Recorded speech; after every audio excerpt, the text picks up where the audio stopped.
One man's story is every man's story, okay? And this video is for the person who's chasing a dream where on one hand they have these signs that have showed up since they were a child and they're like, I know this is the direction I need to go. But on the other hand, they haven't seen the fruit come to fruition yet. And they're like spinning and they're like, what am I doing with my life?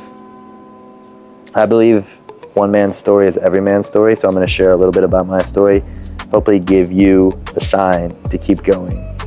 My dream with music starts when I broke my arm as a teenager in football. And I was actually having a great football season, and I broke my arm. A massive dude, probably 240. I was a small running back. I just got shattered into my body as he picked me up and threw me to the ground. With that disappointment though, I enrolled in a drama class, ended up really liking it, and then I auditioned for Peter Pan, the first show that was in front of me. Long story short, my first show ever, I became Peter Pan. I was flying through the air and I loved performing. And there's a saying from The Alchemist, one of my favorite books ever. I highly recommend you read it. The Alchemist says, every quest begins with beginner's luck.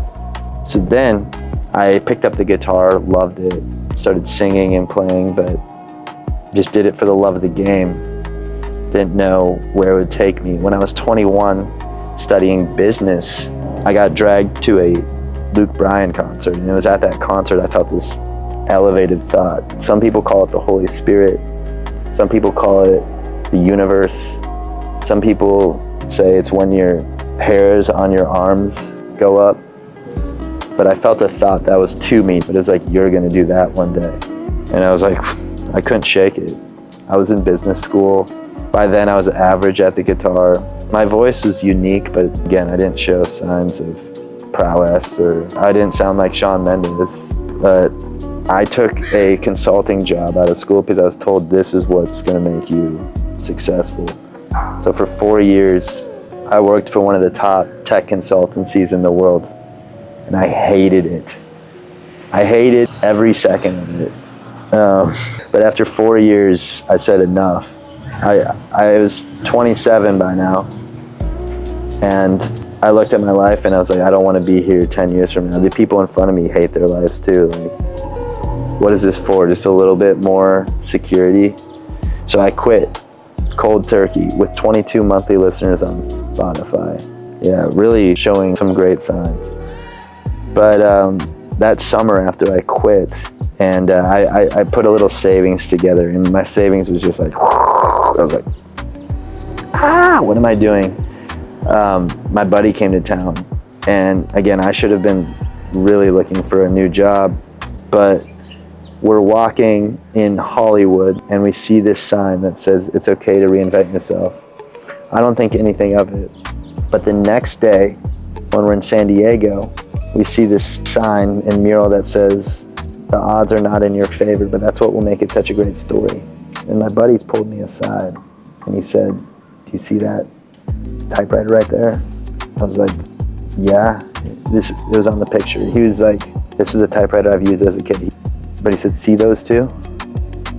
Like, those are the ones I used as a kid. Like, this is God telling us something. I was like, I needed that. I kind of forgot about that. He went back to Texas, and I ended up at a fuel dock, totally the opposite from tech consulting. And I was like, what am I doing with my life? None of these signs are making sense. And then that Friday, there was a celebrity on the boat that I filled up, and I could tell by her energy, she was just different. She was glowing. And earlier that week, a friend on social media messaged me like, are you sure you're on the right path? Do you have any signs? And I was like, I don't know. But that celebrity looked at me. I was just filling up the boat, minding my own business. And she goes, I feel like I was supposed to give you a sign that you are on the right path. She said, I see something different in you. Keep going. I was like, okay, I'll keep going. Anywho, that was 6 months ago. And we had 22 monthly listeners on Spotify. Now we have about a little over 100. I play for the ones and twos. we're still in the middle of battle. With the Fuel Dock, I'm like, what am I doing? It's a great place to write songs. I write songs in the afternoon when no one's at the dock. I'm like, it's perfect because I look at the harbor and it, like, my brain feels at peace. That helps. There's definitely a reason why I was brought there, but it feels like there's no progress. This is for anyone caught in the middle. I'm sharing this because my one motto is working on the product now. I used to get caught up in trying to post on socials, like, I need to go viral. But now I'm just like so obsessed with songwriting and putting them out as much as possible that by the time I put one out and you're judging it, I'm already 2 songs ahead, writing something else. Like, I'm not even attached to it anymore. My last thing I'll say is this could go somewhere where you have this video and you're like, this is when Luke Lively was nothing and he said this, and it spoke into existence his music career. Or this could also go nowhere. Instead of I will and like gripping on too tight and be like, I'm gonna be a full-time artist no matter what. I'm open to possibility. Like, obviously this is what I want, but I'm just using the word I could instead. Like, I could be a full-time artist if I keep going. I could not, you know? I gotta go to the Fuel Dock now, but go get them, folks.